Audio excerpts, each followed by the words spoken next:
Hello, this is Matt on the Moon Lambo channel, and I'm going to categorize this as a see, I told you so sort of moment for me. I've been saying this for so long. Here's the headline from the Daily Hodl. Ripple's Chris Larsen says XRP's value not driven by company's crypto remittance platform, with Chris Larsen, of course, being a co-founder of Ripple, the company. Now, in that headline, I think they should have used the word price instead of value, because those are certainly two different things. And as far as Ripple driving value into XRP, which has to do with utility, the answer is firmly yes. What they really mean is price. And no, there's nothing mechanical about the way that Ripple's going to market or expanding the XRP ecosystem that directly increases XRP price. And I will explain, before you start flipping out, let me explain what I mean here. I promise you it's very well reasoned, and I am still Mr. XRP bull here. But there's a lot to cover here. And I'll share with you also a few community comments, because some people are really not so thrilled with what Chris Larsen has to say. And I think that if there was, a little bit, I don't mean this in any sort of condescending way. Hopefully I don't even have to say that. But I think that if some people just had a better understanding of how the ecosystem works, they wouldn't be flipping out, and it wouldn't be surprising. And that's why I've been running this channel in December. It'll be 2 years. And I've been saying this from the beginning. People have, the way that the XRP ecosystem works, so many people still have it exactly backwards.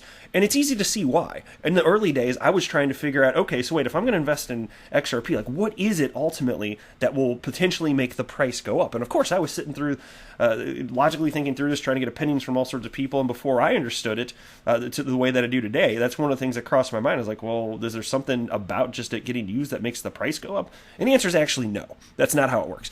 But before we go any further, if you would please delicately tap the like button, I'd appreciate the support. And also, if you are a fan of Ripple and XRP, well, gosh darn it, you might just be the coolest person on the entire planet. Now, since I've given you that very generous comment, return the favor by subscribing to the Moon Lambo channel. Why the hell not? You ain't got nothing better to do. And so you can sit here and look at this just for a moment. I'm not going to talk a ton about like actual price action or the short term. I'm not really interested in that for this particular video. But you can see as I record this, XRP is at 24.9 cents. Bitcoin's at $10,664. And I point out all the time. Like, for instance, right now, I've got the top 10 cryptocurrencies on the screen on Live CoinWatch. Here's the weekly charts where I'm circling right here. And very frequently, all of these charts, if you just throw out Tether, of course, because it's a stablecoin, the charts look almost exactly the damn same. This is not common. And so, what do you think might be the driver? I'll tell you more about that in a second. First, I do want to give a quick shout out to the Rock XRP on the Twitters who tagged me, along with a number of others in the XRP community. Good sir, I do appreciate that. And so let's start covering this piece, and I'll share with you my thoughts along the way here, why so many in the XRP community are just getting this wrong. But hey, always learning opportunities. Chris Larsen, the executive chairman of Ripple's board of directors, says traders should not expect the company's XRP-based remittance platform to impact the price of the fourth largest cryptocurrency. In a new interview at the LA Blockchain Summit, Larsen says XRP's value, and again, they should say price there, they use the word value, I differentiate between the two, but they say value, is and will remain far more correlated with Bitcoin and Ethereum. Well, hot damn! What the hell have I been saying for eternity? So what's going to happen with the price action of Bitcoin? I don't know what's going to happen or with XRP, and I say I don't know what's going to happen with Bitcoin. That's why I always say, as far as the chart analysis goes with this, if Bitcoin sneezes, throw out your technical analysis for XRP and every other crypto, because it's going to change. Okay, and so this is not surprising, but here is the quote from Chris Larsen. If you look at the XRP ledger, XRP, the decentralized digital currency, most of what happens in that ecosystem is really correlated with Bitcoin and Ethereum. It's like $100 billion trading per year, let's say. The vast majority is connected with what's happening in the overall market. And it is being driven by all the things that drive Bitcoin and Ethereum. Is it a store of value? Is it maybe just holding it as something that we value in a digitized, globalized future? Is it speculation? That's just all happening in its own economic reality, completely separate from what Ripple is focused on. And indeed, for those people that have stated in the past, in contradiction to what I have stated, that Bitcoin and XRP price movement is not correlated. Well, you're wrong. I respectfully state that. And Chris Larson says, you're wrong. It's absolutely correlated, and it could not be more obvious. Even though XRP, of course, doesn't move with Bitcoin down to the second, the minute, the hour, the day, the week, the month, whatever it may be. Zoom out on a chart, and you will always be able to see this. Now, I slightly disagree with what he stated there, because even though I firmly acknowledge that the price action of XRP is moving in tandem with Bitcoin, and he stated Ethereum, fine, fair enough too. That's I'd still say Ethereum's following Bitcoin. That seems pretty obvious. Well, I mean, there's at times that has led the market, but technically XRP has too, a handful of times over the last few years that I've even pointed out on this channel. It's just not remotely common, and I wouldn't expect that trend to change anytime soon. And so, as far as this idea of XRP price being completely separate from Ripple, that's not quite precise. I want to dig in a little bit deeper, because although I've cited this with a certain amount of regularity, I don't believe that there are a large enough number of people that are sufficiently parsing out the differences between all cryptocurrencies. There are over 7,000 coins out there, and people are just seemingly betting on the asset class as a whole. And that's why, in shorter time frames, you can look at charts and all cryptocurrencies more or less appear to be moving independently. That's why I say zoom out and you will see that is not true. But even so, Ripple has been in the top, 2 to maybe top 6, somewhere thereabout, in terms of market cap for the better part of a decade. And that is because of what's happening with developers building on top of the XRP ledger, most notably Ripple. And so even though you don't see price move with news, typically you've seen it move with rumors, certainly, almost never with news. Even so, what's happening is you've got it's in this range in terms of market cap thanks to Ripple. And so that admittedly affects price. But beyond that, once it's there, all the other jostulations have everything to do with Bitcoin, not development of what's occurring on the XRP ledger here. And so you can think about why is that the case? Because see people, and I've seen this before too, and it could not be more incorrect. People have this idea that XRP, because of the nature of what they're being built out by Ripple with, XRP is a bridge currency, and the fact that there's cross-border remittances totaling about $5 trillion per day, that the price of XRP has to be higher once you open these corridors up. There's no choice but for that to occur. And I say no, you have that exactly backwards. It's more so that if there's a sufficient blend of price and liquidity, meaning XRP, it's for sale, people can sell it, or are selling it, it's listed on exchange. If you have a sufficient blend of that price and liquidity, then you can use it for that use case. It's not that there's going to be some sort of magical price floor that somehow a company is implementing. That's not what we're talking about here. Because XRP is centralized. It has an open market price. There's never going to be a price floor. It's more like if the price is so-and-so and there's a certain amount of liquidity, then there's enough. And Brad Garlinghouse has even talked about this recently. That's what makes it possible to move around. And that's why Brad Garlinghouse has also stated that there's too much demand for on-demand liquidity for them to fill because there's not enough liquidity. I made a whole video about that when Brad Garlinghouse said that within the last, I don't know, how long has it been? 4, 6, 8 weeks, whatever the hell it's been. I don't know. The days still blur together at this point, thanks to the lovely pandemic we have. All I know for sure is that it is a day that ends with the letter Y, not sure which one.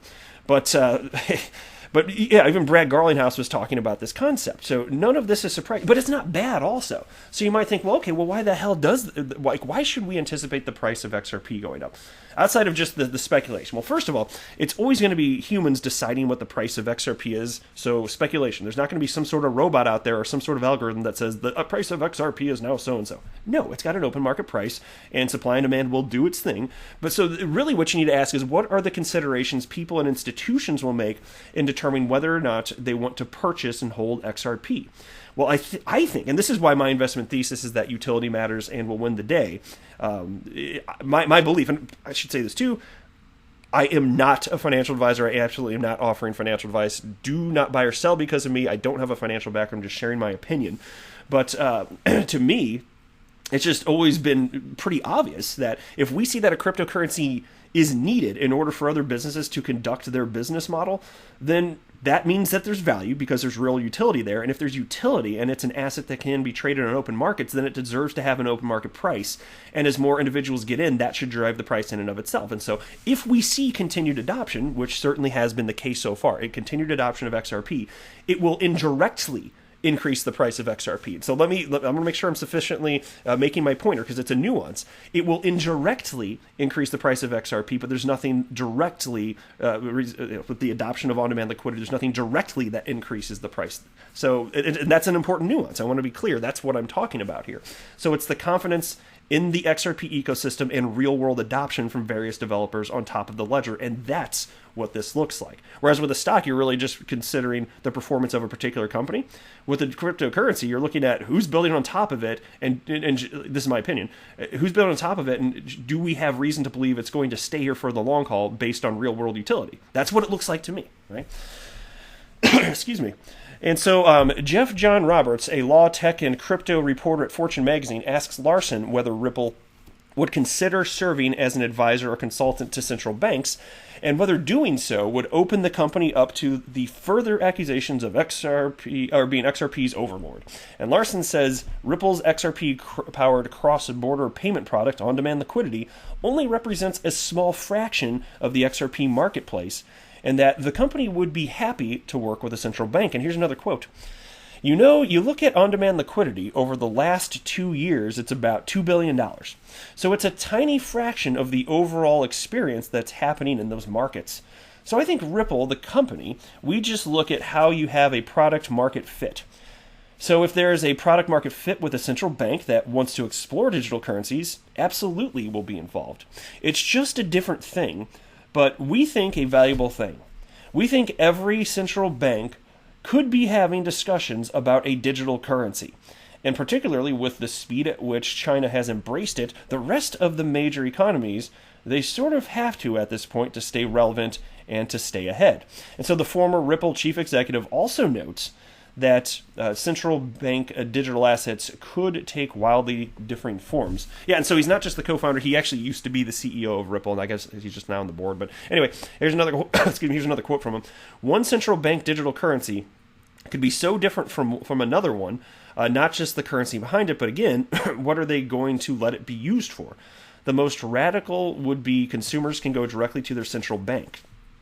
That's probably such a radical step, you'd be cutting out the banks. I just don't see that happening. So there's probably some form of working with banks. Excuse me, sorry guys. Maybe wallets. There's just going to be a lot of gradation on what you can actually do with it that will drive its impact on the world. And so then you can see this here's a tweet from he wrote XPR Gangsters, the Twitter name, at Shane6919, tagged me along with some others in the community. So thank you very much, my friend. I do appreciate that. And simply wrote on Twitter, Chris Larson, the executive chairman of Ripple's board of directors, says traders should not expect the company's XRP-based remittance platform to impact the price of the fourth largest crypto. You know, on top of that, I will say this too. I mean, I don't know if this is at all why he's saying this, maybe not, but based on what's going on with the claims against, XRP being a security of Ripple, maybe it's smart just to say that anyway. It could be, I don't know. But then Veil XRP responded, wait, I don't get it. Chris is talking down on XRP or something? And don't worry, Veil XRP, you're not the only buddy that had that initial reaction, but no, that is not the case, and hopefully my video has cleared that up. And then XPR Gangsta responded, I'm trying to figure out what he is saying. Suddenly on-demand liquidity will have no effect on the price of XRP. So WTH, so what? I guess that's what the hell have we been waiting for 3 years? I'm sorry, but no way we all misunderstood the same thing. On-demand liquidity rises, XRP should rise in price. Well, actually, I will respectfully state that it actually is the case that people have misunderstood this for years. And so I do mean that respectfully, and I appreciate you tagging me in this comment if you're listening. No, not trying to make fun of anybody, but it's absolutely misunderstood. There's nothing about the adoption of XRP that mechanically increases the price. It's not because, oh, here we have this quarter, now the XRP price must... No, it's always going to be humans that are deciding the price, like plain and simple. That's always going to be the case. It's always going to be humans deciding that. And indirectly, And again, that's an important nuance, which is clearly what's being discussed here. Indirectly, the price may rise based on long-term confidence, but that could take forever. Like at some point, I don't know how long it's going to take. At some point, people will start weighting the importance of the actual real-world adoption of cryptocurrencies on their own merits, parse out the differences between coins. It's not happening sufficiently now, but eventually it will. I believe. Eventually it will. And then you'll see XRP decouple from Bitcoin in terms of price action, I believe, but we're not there yet. We're certainly not there yet. So it's a complex ecosystem, and I totally get why people are concerned and thinking the way that they're thinking. But this was not the least bit surprising. I've been basically preaching that concept on this channel for almost 2 years. So I'm just sharing with you. But and also understand, guys, this is not a bad thing. This is a good thing. This is just an understanding of the way that the ecosystem works. Oh, there's P. She heard something. Nope, no bark. But no, stop it. Whoa, hey. Can you guys hear this? Stop it, little barky dog. She's so good. This is only like the second time she's ever barked while I'm recording. Anyway, so as far as the price action, this is not some bad thing, right? It really isn't. This is the way that it works. This is the way we'd want it to work, is that in the short term, fine, XRP price action follows Bitcoin, but ultimately, I do believe that cryptocurrencies are going to decouple. But even when they decouple, it's still going to be the case that if there's a sufficient blend of price and liquidity, that XRP price can then be utilized. And then if that instills additional confidence, then the price will never rise. But anyway, I'll wrap it up there. Thank you very much for hanging out here, my friends. I do appreciate it. I am not a financial advisor. Do not buy or sell anything because of anything that I say or write. That would be a very, very, very bad idea. Until next time, to the moon, Lambo.